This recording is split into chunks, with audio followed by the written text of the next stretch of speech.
because I want to let them know. Fix their faces because DJ Obsession is on the air. Like blah, blah, blah. Like blah, blah, blah. Session in the building. I got Bobby in the studios. Came through tonight after the radio. What's good, man? Everything's great, family. Back in the place. Everything's blessed. 2017. Massive B family. How many years has it been, man? I started the sound in the label around 91. 91. So that would be 25, I guess. 26 years. Well, obviously I was DJing before Massive B, Massive Sounds, well before. Wasn't that house music, though? Like everything. What happened was the deep house sound was big in the mid-'80s. Mm. The house music, R&B, hip-hop, a little bit of reggae. So I kind of played everything, but I really liked the deep house sound. The sound out of Chicago, even the early New York sound, club sound in the early 80s. But I really gravitated to that sound, like records that say Marshall Jefferson, Mr. Fingers, produced out of Chicago. It was a deep, they call it deep house music, mid-'80s, So how did you transition from house music to reggae? I always was into reggae. And I was, as a DJ, I played reggae. Mm. This says Bobby Konders, and I produced some house records that said Massive Sounds that had a Caribbean influence on them, where there was a big song I produced around 1989 or 90, I think, called This Poem. It was Bobby Konders' Massive Sounds, and it was called This Poem, and it was a poem by Muda Bruka. And I put music under it, and it became like an underground house music anthem. Mm. And then on the flip side, you had an acid sound going on at that time as well, which is like a little techno-ish acid sound. And I had a song called Nervous Acid on the same 12-inch that got real big as well in that genre of house. And that was all released on New Groove Records. I produced a good portion, good 5 or maybe 7, 8 house records, for some New Groove and some other house labels, as well as I started Massive B. I did 1 or 2 on there, I think, as well. Well, I kind of got familiar with you around the time the Mac Daddy record came out. Well, that was a reggae hip-hop joint, that doing some of them reggae hip-hop productions really got me big with the real reggae artist. Mm-hmm. And it just kind of, because I was always going to reggae dances in the 80s, like the Biltmore, what's the one on Church? Starlight Ballroom, mm-hmm. Tilden Ball. I used to go to hardcore Jamaican dances, see Barrington Levy, Shabba, and Biltmore and all them artists. But when I started doing some of the productions, it just made me link with certain people, mm-hmm. And I did that Mac Daddy, that got real big, and then Supercat linked me, and we did Get a Red Hot, and Dundada Hip Hop Mix Get a Red Hot obviously got real big. See, I didn't even know that you did Get a Red Hot. Yeah. Well, it's funny, because I was mixing for BLS at the time, I knew Chuck Chillout. Mm-hmm. He had a young beat maker, because I'm not really a musician, the beat maker named Salam Remy. Yeah. So, Salam, I needed someone to program for me. I linked with Salam. And we did Mac Daddy, and then we did Get a Red Hot, and a bunch of other stuff, and then he obviously went on to do his thing, and I started Massive B and so forth. But it's just, I remember, Mac Daddy was voiced on the hip hop rhythm. Mm-hmm. But when we did Get a Red Hot, we're in D&D studio. This had to be around 92 maybe. I think 92, 93. Mm-hmm. I got the DAT. I think it was a DAT tape from Cat, or a 2-inch tape. Actually a 2-inch tape, 24 track. We bounced it down, the vocal, to a DAT, and took the DAT and bounced it down to a 1/2-inch 8-track machine. Mm-hmm. We built the hip hop rhythm. I had a 1/2-inch 8-track machine that had pitch control. Mm-hmm. So then when I had the acapella on the 1/2-inch tape, I just tried to catch it and mix it in like a record, and that's how I flew the vocals in. So. And it took a while, but we eventually got it on beat, because you had that split second of hitting the play button between and it wouldn't start right away. It ain't digital. Right. You know what I mean? Right. And we timed it and caught it, and just I must have tried for hours. Slam fell asleep over there. And he's like, yo, when's this motherfucker? I said, Slam, we can do this, we can do it. And it eventually worked. And Get a Red Hot Hip Hop was a classic. Yeah, definitely, man. I played it. I still play it. Sounds good, right? Yeah, and then they did the video to it too. You know, Cat did that video. That was a hardcore video. It looked like he was in Cockburn Pen or one of them places in Yards. So, you know, it was gangster, son. It was fire. And you and Jabba, when did y'all link up? Well, I met Jabba. This had to be like 90, 91 or 92. Not around 92. I was supposed to play in a dance in the Bronx. This is when I was mixing for Pat McKay. And they set up like a little clash. It was supposed to be Sting International against Bobby Konders or whatever. And, well, Sting never came to the dance. I played, and Jabba just started talking on the mic. I didn't know him. He was a teenager at the time. Mm-hmm. And he was a young dude. So I just, you know what I'm saying? I was that's when I started really just building my sound, like, you know, Massive B. Mm-hmm. And I got dub plates prior to that. I might have said Bobby Connor's Massive Sounds from, you know, maybe Barrington Levy and so forth. Mm-hmm. And I just, you know, I just linked them. And I wanted to have a New York person, because I knew back then I never really was the MC guy anyway. Right. But definitely back then, they didn't want to hear nobody on the mic sounding like me and no Caribbean dancers. Absolutely not. That was dead. That was, you know what I mean? Maybe in 2012 and on with the younger generation, but back then, you know, they were, you know, there was, you know what I mean? We letting you mix, homeboy. You know what I mean? Roll with that. So, but I wasn't trying to be, and I wasn't really, you know, never trying to be, say, like the David Radigan. You know what I'm saying? That type. You know, I can do it in Europe or whatever. You know what I'm saying? Hold the vibes, but especially back then, it was hardcore. It was, you know, it was gangster back then. You know what I'm saying? Especially in the dances when Master B was starting to get some bookings, and I just linked up with Son, and I started using them. You know what I mean? And we started playing at the Muse and some other places, Children's Ballroom, and we just connected. You know what I'm saying? And it just grew. It just grew. You mentioned them letting you just mix. That's as far as that's going. You ever faced any discrimination because you're a white dude? Well, I looked at it. I mean, America is built on discrimination, and basically, it's like you could never. I would feel like you could never really any hate or problems that maybe occurred. You could never equate it to what real discrimination is, because in America, basically, it's been the European or the white man that has set the ground of discrimination, you know, and oppression. So it's like, you know, naturally there might be some cats out there that maybe wasn't feeling the way you looked, or this, you know, this not into you or whatever. But I didn't like, if you're going into a man's world, you know, if the fire's too high, you need to step out, you know. So I'm a street dude, you know. I don't let things really, like, things bother me. You know what I'm saying? I mean, my fam, you go to the playground right now and play ball, there's going to be somebody that may not like you. You know what I'm saying? It could be the way you wear your sneakers.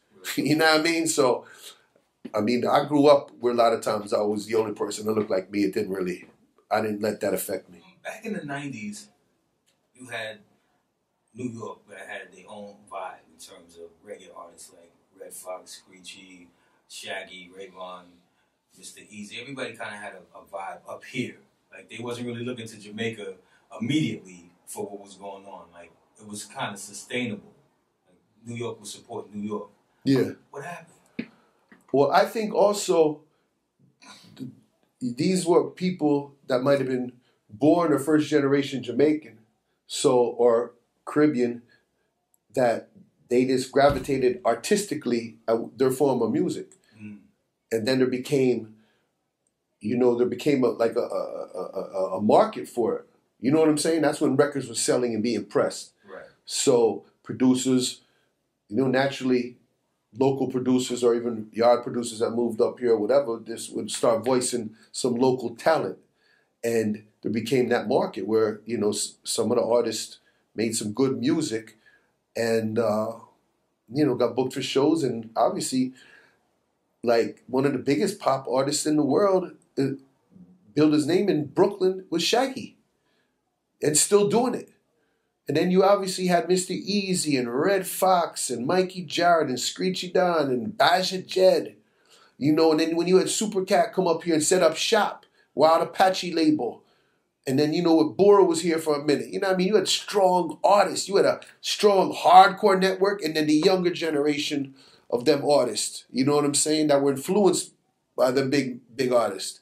You know, and I think you've had generations since then, and people still try to, you know, do things, but we're in a totally different lane of 2017 musically. You know, you're not, you know, it's just anybody can just make a record and throw it up now. You know what I'm saying? You know, or just jack somebody's beat and voice. It's so easy to make music. So is that the problem?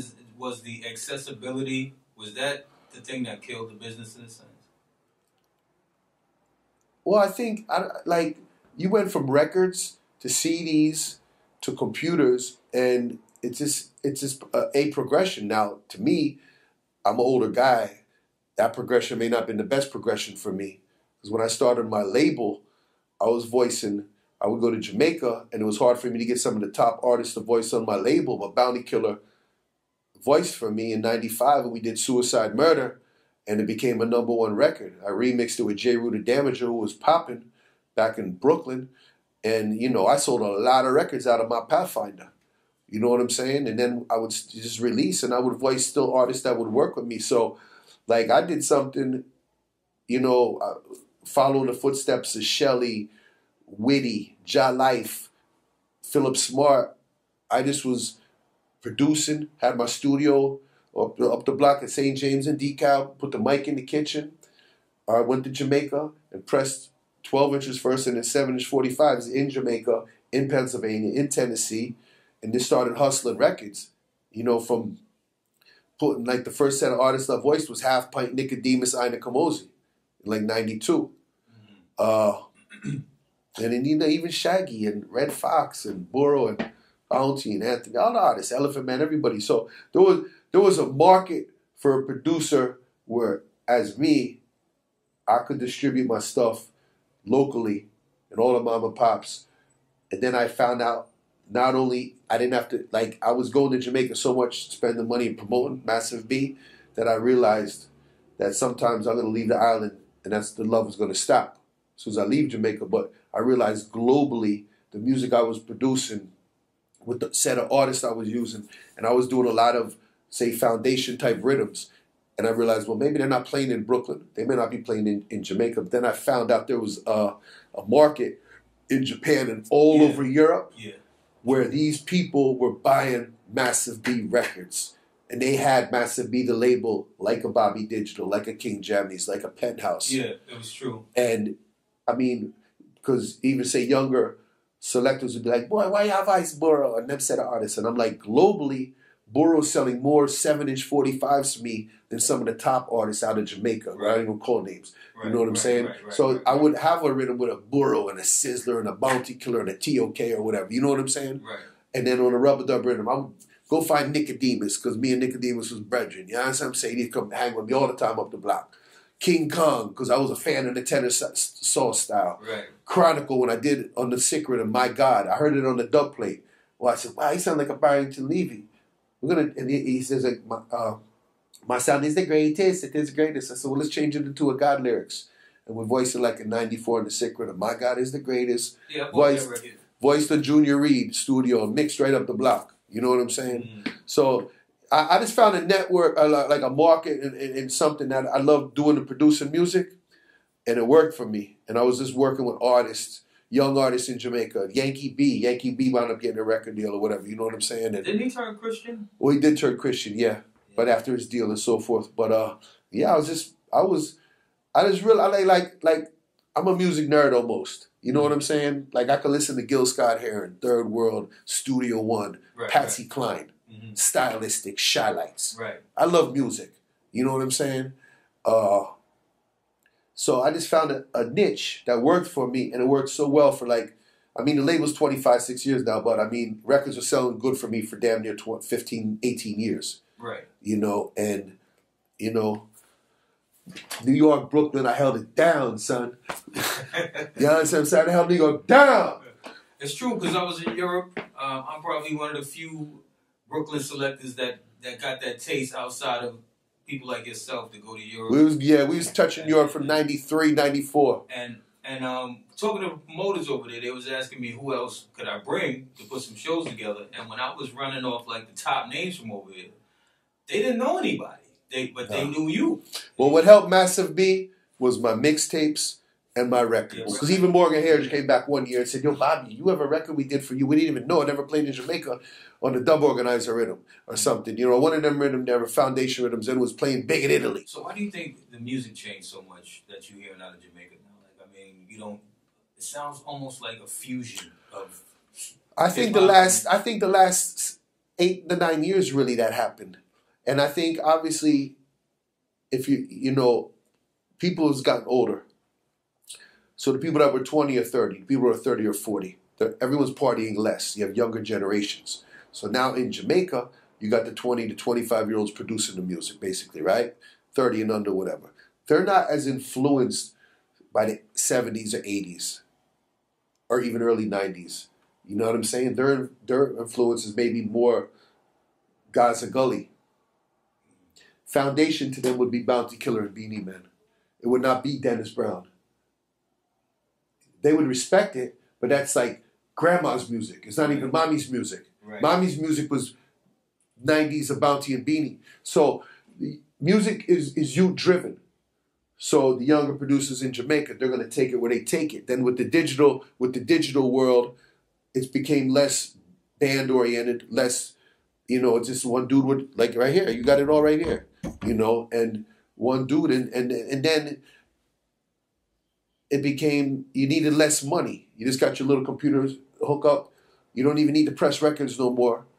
And you just throw it up on, do some fuckery in social media, maybe black out your eyeballs or whatever. You know what I'm saying? And obviously the kid got talent, but you know what I'm saying? Yeah. Because he busts with his look before even his music. Right. Kind of. You know what I'm saying? I get what you're saying. And we're in the social media, McDonald's drive-through fuckery world. But that's where the thing gone. And Jamaica's no different than America pop music because Britney Spears wasn't a good singer. She was just a blonde-headed white girl that mainstream America, that's who they wanted to gravitate as a star. She had the machine behind her. Right. You know what I'm saying? So with dancehall and reggae, that's where the thing gone. You know what I'm saying? Since you've been on the radio so long, you've seen the transition. Like, what's the difference from the 90s to 2017 in terms of the impact radio have on the culture? My show or radio in general? Radio in general. Oh, I just think the kids don't need radio now. The 20 and under kids, they don't need radio. To them, that's the vibe I'm getting from them. They go to SoundCloud and just find the artist where they want or just listen to new music. You know, because radio to them is very redundant. I might play the same 10 records, you know. And they now, for me, things change because ultimately what people don't realize, and here's the best thing I could describe as somebody that wants to know about radio, is radio is in the business of selling advertising. They're not in the business to be playing you your newest record. They're in the business to sell advertising. If they do not sell advertising and get that 7, 8, 10 minutes of commercials, that hour, they can't keep the lights on, pay the FCC or whatever they got to do. Pay that rent for that place I'm at, you know, wherever in Manhattan or whatever. Mm-hmm. So once they do that, then it's like, what really changed, say, for our show, because our show started out as a straight reggae show, and for 15 years it was. Mm-hmm. But then, I guess 5, 6, 7 years ago, whatever, about 5, 6 years ago, whatever, they changed from Arbitron to a new rating system. And the whole thing changed. And that's when they came to us and said, well, we need you to be more mainstream. Play your Caribbean stuff, play your hot records, but we need you to play some hip-hop as well. And it's because the rating system changed from Arbitron to the next thing. I think it was BBM, they call it B, I forget the exact title. I always get the letters wrong. And it just changed because now you might say, well, why did Hot do that? And then Powers put a reggae show on or whatever. And for New York, what people don't realize is Power is owned by Clear Channel, which owns Z100. Hot was starting to beat Z100. So what did Clear Channel do? They're going to say, well, we need to be able to take some of these listeners, even if we can't beat Hot. Because if Hot's getting 100% of all of this hip-hop Caribbean community or whatever, and even some of the Latin community, some white people, we need to get in Nick on that. Just like Pepsi-Cola and Coca-Cola. If there was a Pepsi, everyone would be drinking Coke. Right. They'd have 100% of the pie. But now, Pepsi comes in, even if they don't beat Coke, but they're getting 45% of it, it's going to break down your empire. Right. Then their main baby, which would be Z100, would still then have a higher rating and so forth. You know what I mean? So that's why Power was put in place. Obviously, Power has talented people, and it's another outlet and so forth. That's just from a New York radio perspective. But when it comes just to music, I mean, and kids, generation-wise, and then say the effect on reggae or whatever, and dancehall, there's so many more outlets out there. You even go to Jamaica. Hip-hop has influenced Jamaica from late 90s, early 2000s when, they got cable and BET. They're singing about Bugattis over there now. And they're so influenced by rappers. Like Adonia tell you 50 Cent was his rapper. You know what I'm saying? What's the other artist that would say, who said Tupac's his rapper? You know what I'm saying? So them love this, them not them younger, them artists, they grew up, influenced by rap music. Whereas if you talk to, say, somebody like Burro Banton or whatever, they just did that out of the love. They never, like Burro would tell me, Bobby, we never expect to get the fly out. We're from the ghetto, this is what we just did. It was a hustling, we just talked on the mic and went to dance. Yeah. That's 80s. That's like a whole, to these kids that are 18, 20 years old partying now, shit, they didn't even really experience Bounty Killer's heyday. Yeah, that's true. Bounty Killer's heyday was late 90s, early 2000s. You know what I'm saying? Yeah. So it's like, I give thanks to everybody for letting me stay in this game this long. Thank you. For real.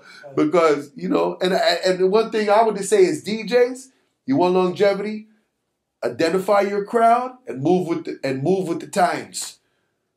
Because I could go to dance and play Barrington Levy and some old music or whatever, but if these youths want to hear Alkaline, play Alkaline. If they want to hear son, look at this. The kids that are following Alkaline, look at Cartella's foundation maybe. And Cartella's hot like fuck and he's been locked up for 3 years. But these kids that are 16, 17, are these, even in Jamaica and in the Caribbean, these are little internet motherfuckers. Right. You know what I mean? And you go to Alkaline, release a song, and he got 100,000 views in a week or whatever, or more. Right. And that's what, you know what I'm saying? And I guess that escalates into royalty. You get money by download views. Yeah. So, it is what it is. Like, he's the next, big up, Movado's doing good still and Popcorn and so forth. I'm just talking because, we're just talking. Yeah. But, Donia, and, you got new set artists. But I think it's just times change. You know what I'm saying? And they change, I guess, pretty quick when you're older. When you're younger, this is their time. This is their thing. Cool. I'll be in the studios, we just chopping it up. You know what I mean? Music, radio, labels, the whole 9 yards. Back in the days now, what's going on, longevity in the business. We focus, man. Bobby, give me all your social media. Let them know to hit you up. They trying to book you or they just want to holler at you to say what's up. Everything is locked in to Bobby Konders with a K, Konders. And right now I'm working with Instagram and the hardest. I'm on Snapchat, Facebook, Twitter, but I just usually check Instagram. You want to book me? If you call, I don't pick up. Just text me, 917-674-6232. I only got one phone, son. You know what I mean? I ain't afraid of nobody. I ain't hiding. I'm out here, son. We going to Fire Sundays right now. Fire Sunday. Empire in Bedford. Massive B playing in Brooklyn on Sundays is over 20 years, but Fire Sundays alone at the same club with name changes and renovations has been over 10 years. 10